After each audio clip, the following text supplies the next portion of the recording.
Hello friends, welcome to E-Pathshala. I am Shagun Sharma, Assistant Professor in Political Science in Government College for Girls, Sector 42, Chandigarh. The paper is Foreign Policy of India and the module is India-Sri Lanka Relations. Sri Lanka is the nearest neighbor of India. Regarding the size, India is at least 50 times bigger than Sri Lanka, but both shares cordial and healthy relationship with each other. Sri Lanka and India have long historical, cultural and religious ties, but India and Sri Lanka relations witnessed huge phases of ups and downs in maintaining their relations after they became independent. The initial foreign policy of both the countries were cordial towards each other, but later differences began to grow.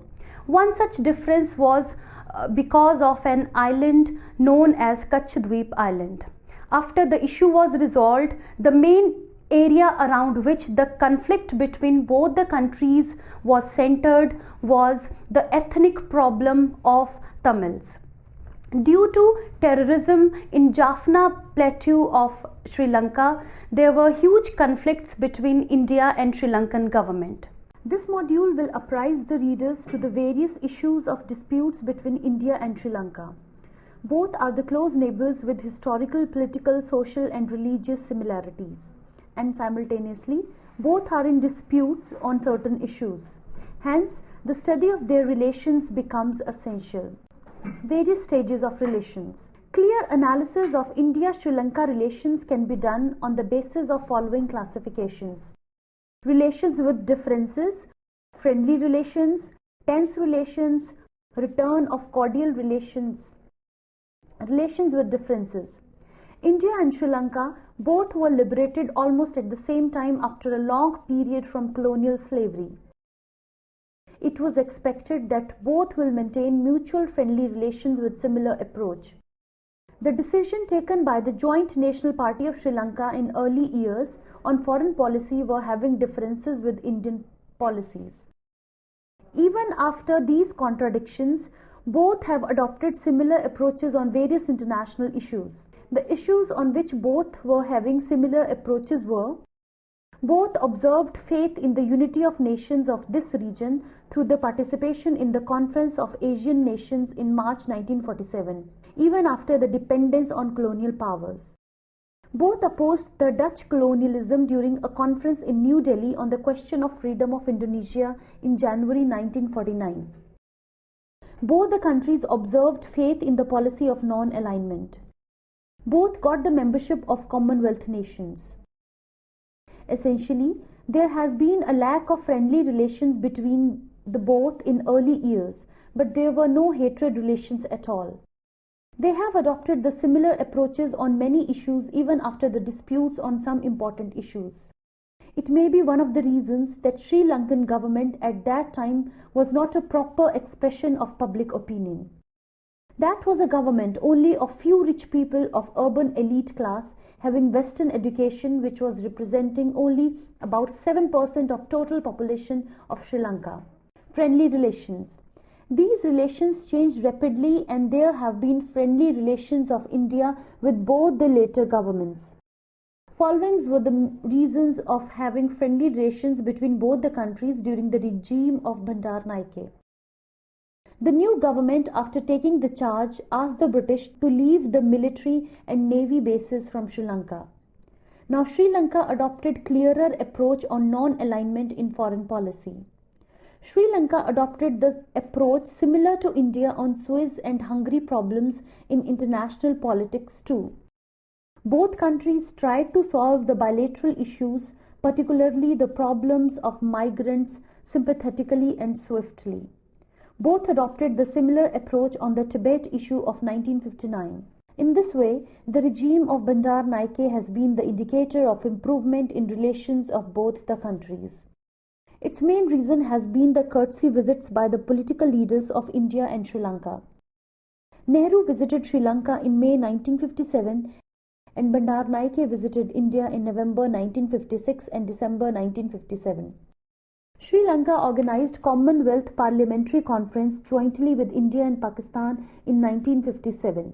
The process of cooperation remained continued in the regime of Shrimao Bhandar Naike also. However, the voice of different approaches also erupted in some matters.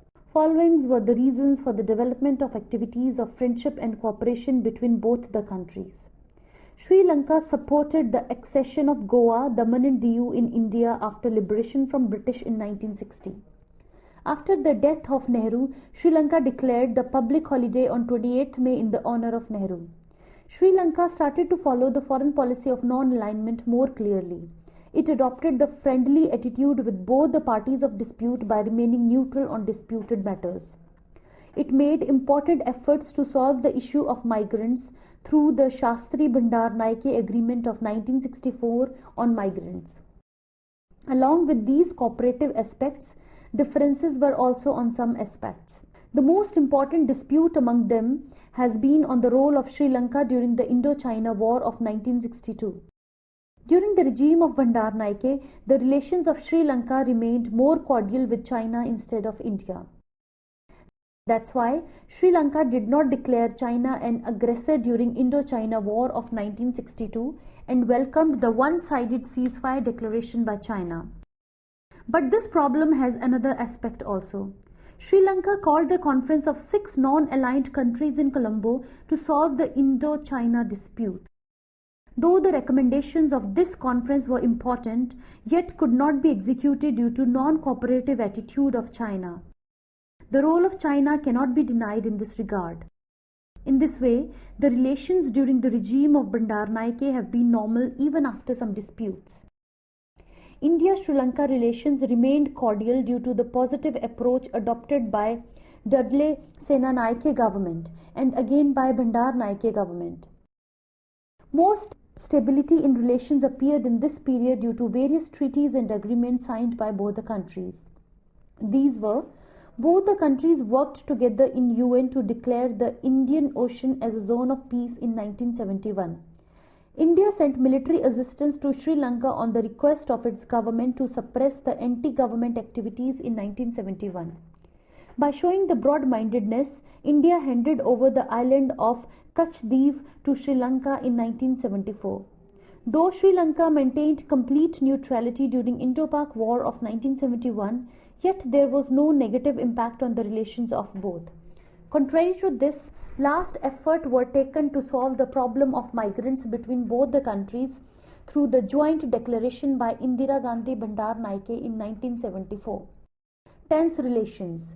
During the government of Jayawardene and Premdas, the main issue of the dispute has been the problem of Tamil migrants. The events of this period kept the relations of both the countries unfriendly. The relations of both countries touched their lower point during this period.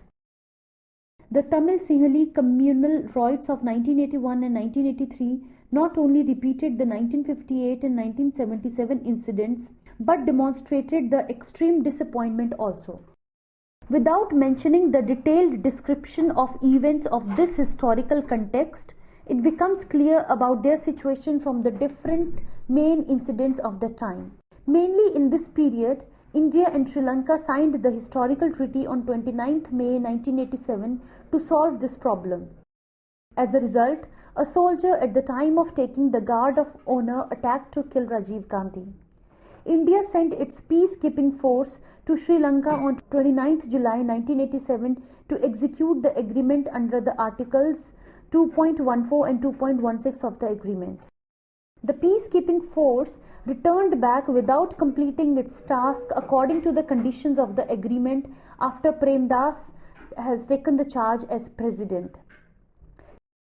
Hence, in this period, there was a negative impact on the relations of both along with tarnishing the image of India.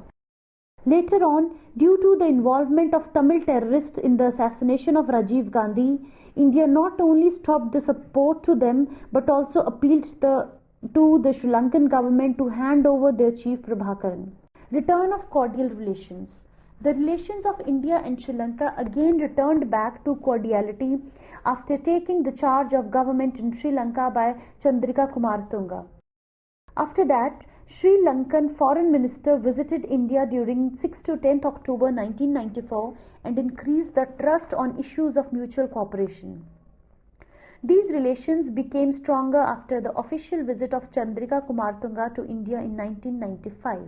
Chandrika Kumartunga once more visited India unofficially in 1996. At the same time, a non-Congress government was formed in India which speeded up this process of bilateral relations.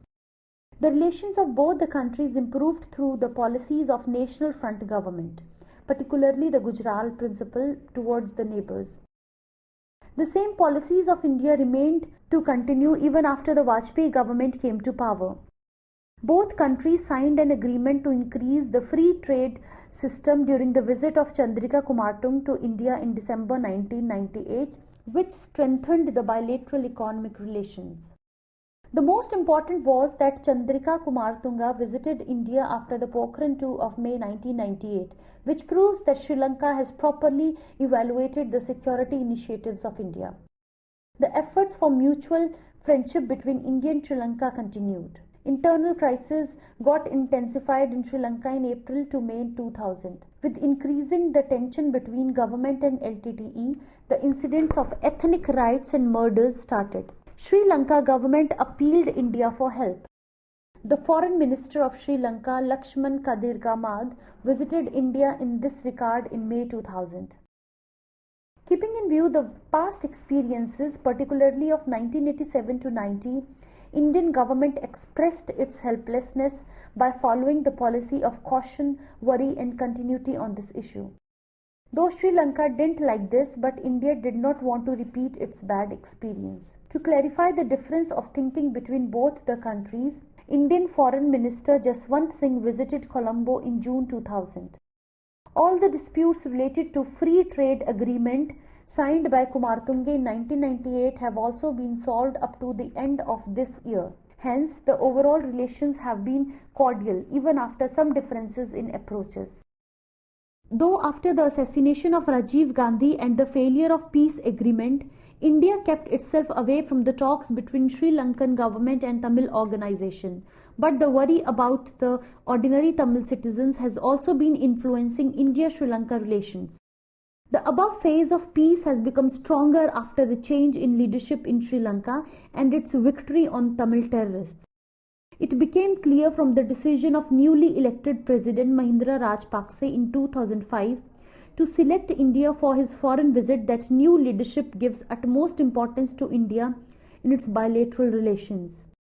During this visit, India and Sri Lanka not only signed the agreement on comprehensive economic partnership, but both countries also signed on the consent letters for the cooperation in the fields of railway, air traffic, information technology and energy. As a result, economic cooperation between the both got strengthened. Along with the bilateral efforts, both the countries are also doing efforts to improve their mutual relations through multilateral organizations like SAARC, BIMSTEC and NAM. Besides, both countries came closer to each other in economic field through signing the agreement on free trade. There were some significant problems between Sri Lanka and India. Some out them have been solved while others are in progress towards solution. And the future of relations between the both will depend on the solutions of these problems. There are 5 main problems between India and Sri Lanka. Among them, 4 are of ordinary level, the solution of which either done or possible to do, and 1 is of complicated nature. These are as follows: matter of Kutch Dweep Island, problem of smuggling, problem of trade deficit, problem of Tamil migrants, demand for separate Tamil state. To understand the India-Sri Lanka relations, the detailed analysis of these problems is essential, which is as follows. Matter of Kutch Dweep Island. Kutch Island is situated in the Pak Strait with an area of total 200 square acres. India makes its claim on this island due to the right of King Damnath's zamindari since 1880, while Sri Lanka claims it as its part on the basis of some approval by Indians during the British period in the 20th century. Hence, there is a dispute between both the countries on the issue of sovereignty on this island since 1949. Later on, both the countries grappled and dispute on the issue of this island for demarcation of their maritime boundary. Finally, India accepted the sovereignty of Sri Lanka on this island on 28 June 1974 while demonstrating its liberal attitude. In this way, both the countries witnessed vision and maturity by solving this dispute peacefully. Problem of smuggling. The criminal elements of both the countries perform smuggling due to open maritime boundary. Both the countries are influenced with this problem and it can be reduced or eliminated by the joint efforts and cautions of both the countries. Problem of trade deficit. Balance of trade has also been a problem between both the countries because mutual trade deficit has been in the favor of Sri Lanka. Its main reason is that 90% of Sri Lanka's export is tea, rubber and coconut product. India is also a main producer of these goods. Hence, it need not import these goods. Though trade increased in the preceding decades with the efforts of both the countries, but India's imports from Sri Lanka are still negligible. Problem of Tamil migrants. From the beginning, the most serious problem which has affected the India-Sri Lanka relations in a significant way is the issue of Tamil migrants. This problem is still a main hurdle in the cordial relations of both the countries. During the British period, a large number of Indian Tamils were sent to Sri Lanka to be settled in the mountains of Kandyan for the agriculture of tea and rubber. This number was about 10 lakh. They are called Indian Tamils even after being the inhabitants of Sri Lanka for generations. There was no difference between these Indian Tamils and local Sinhalese before independence. Both were entitled with equal political and civil rights. But after the independence, Sri Lanka has deprived them from right to vote through its Citizen Act No. 18, India-Pakistani Resident Act No. 3 and Amendment Acts No. 37 and No. 45. Besides, for the citizenship they have to prove that either they themselves or their parents have been born in Sri Lanka and living continuously in Sri Lanka since 1939. This situation has created many problems for Tamil Indians. From population point of view, there are 73.95% Sinhalese and 18.12% Tamils in Sri Lanka. Indian Tamils are settled mainly in northern and eastern part of Sri Lanka. They are 30% of total voters in Sri Lanka at the time of independence. Due to this new act, their numbers reduced to 20% and lakhs of people found themselves in the situation of statelessness. There were 4 reasons responsible for this kind of step taken by Sri Lanka. Due to the economic pressure on increasing population, the locals thought that opportunities of employment will increase if Indian Tamils leave Sri Lanka. Bad impact on economic exchange due to sending a large part of their earnings to India by Indian migrants. Tamil migrants couldn't make them attached to Sri Lanka even after a long stay.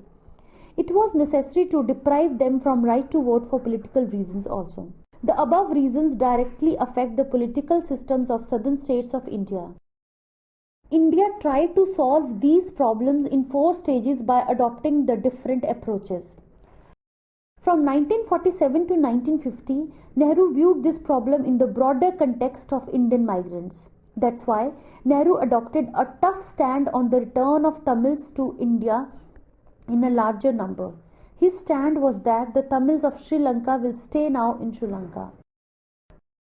From 1950 to 1962, Nehru granted them citizenship according to the Article 8 of Indian Constitution by doing an agreement on bilateral basis in this regard.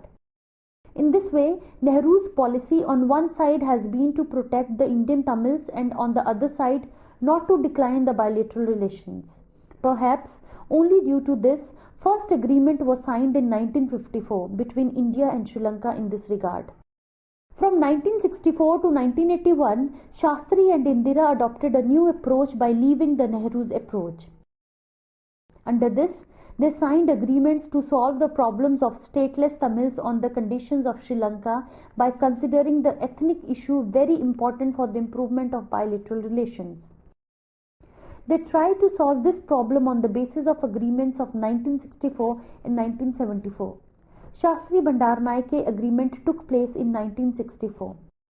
But even after these agreements, the act of immigration is not occurring in such speed and quantity as was proposed in these agreements. Besides, this problem took a serious shape in the decade of 1980 due to the riots happened time to time, unbending attitude of government and the policy of taking political benefits. In 1981, Indira denied to grant citizenship of India to any Tamil by adopting the Nehru's approach. Shastri Bandaranaike agreement ended in 1981, and now the responsibility of India is to bring back 5.06 lakh Tamils and to grant citizenship to those who applied for that. Granting citizenship to rest of the stateless people is the responsibility of Sri Lanka. In this regard, later on, Sri Lanka expressed its consent to grant citizenship to 94,000 other people on the basis of a trilateral agreement of 1986. Finally, Jayawardene government had to pass Citizen Act of 1986 due to some pressures, which states that after granting citizenship by India and Sri Lanka, the rest of the stateless people will be granted citizenship by Sri Lanka. Demand for separate Tamil state. Another problem also emerged with the solution of Tamil migrants problem. Due to the emerging ethnic riots and changing political nature, the Tamil settled in Sri Lanka started a demand for a separate state. The sense of insecurity, mistrust and terror increased after the Jayawardene came into power. In this environment, the violence against Tamils broke out instead of accepting the demands of Tamil United Liberation Front, and the stand of government was also against them. Riots against Tamil again broke up now after 1958, and as a result, dangerous riots took place in 1977, 1981 and 1993. The most serious thing in these riots was that the gap between these riots was decreasing rapidly. Various terrorist organizations were formed by Tamils due to the fear of these riots. Chiefs among them were Liberation Tigers of Tamil Eelam, People's Liberation Organization for Tamil Eelam, Eelam People's Revolutionary Liberation Fund, Eelam Revolutionary Organization of Students, Tamil Eelam Liberation Organization, and some other secessionist groups associated with these organizations. The Liberation Tigers of Tamil Eelam was involved in violent riots for autonomy and self-governance in the Jaffna island of Sri Lanka from 1982. About 150,000 Tamils entered in the Indian state of Tamil Nadu after the riots of 1983. Consequently, whereas the politics of Tamil Nadu influenced the government of India, the Sri Lankan government started to doubt government of India and thought Tamil Nadu a base of Tamil terrorists. In this context, the Indian policy was suffering from five-fold tension, which is as follows. Government was to stabilize the politics of South India. The influence of Sri Lankan events on the politics of Tamil Nadu was to be reduced. To observe caution in the support of separatist powers, it could cause the support to the internal separatists of India. To stop the interference of outside power. To save itself from the allegation of interference in the domestic affairs of other country. Consequently, India adopted the proactive policy in this regard after 1983, but could not achieve any success. Sri Lankan government imposed the economic blockades on Jaffna in January 1987 to wipe out the Tamil rebels and attacked from all sides in May. India, considering it a humanitarian problem, sent its aid on 1st June 1987 under the banner of Red Cross. India sent this aid on 5th June by military planes even after the opposition of Sri Lankan government. This increased the bitterness more. But after a lot of debate, both countries reached Rajiv Jayawardene agreement on 29th July 1987. The main conditions of this agreement were as follows. The ceasefire will become effective within 48 hours in northern and eastern provinces. Referendum regarding accession of northern and eastern provinces will be held up to 31st December 1987. One governor, council of ministers and legislative council will be formed after the elections of North-East Provincial Council. Elections in United North-East Province will be held within 3 months and up to December in any case in which the observer will be invited from India. India is committed to execute this agreement and it will not join any such activity which increases the problem. Sri Lankan government will grant political pardon to the rebels involved in this. Whenever it will be necessary, India will provide military training and weapons to solve this problem. Both countries will form a joint machinery to stop the activities of intelligence agencies of other countries. India sent a peace force of 150,000 soldiers to Sri Lanka to execute this agreement. Both the parties of Sri Lanka did not think the activities of peace force legitimate. In this way, sending of peace force was a blunder by India. On one side, it annoyed Sri Lankan government, and on the other, the rebel organizations also. There was resentment in Indian army also. 1100 Indian soldiers died in this activity. Keeping in view the wide criticism of peace force, the commander of 54th Infantry Division deputed in Sri Lanka, Lieutenant General S.C. Sardesh Pandey, decided to return his commission rank and war medals. The image of the power of Indian forces to fight against the rebels was also damaged largely. Consequently, the relations of both the countries got more tensed. To conclude this module, we can say that initial hitches in India-Sri Lanka relations gradually faded away.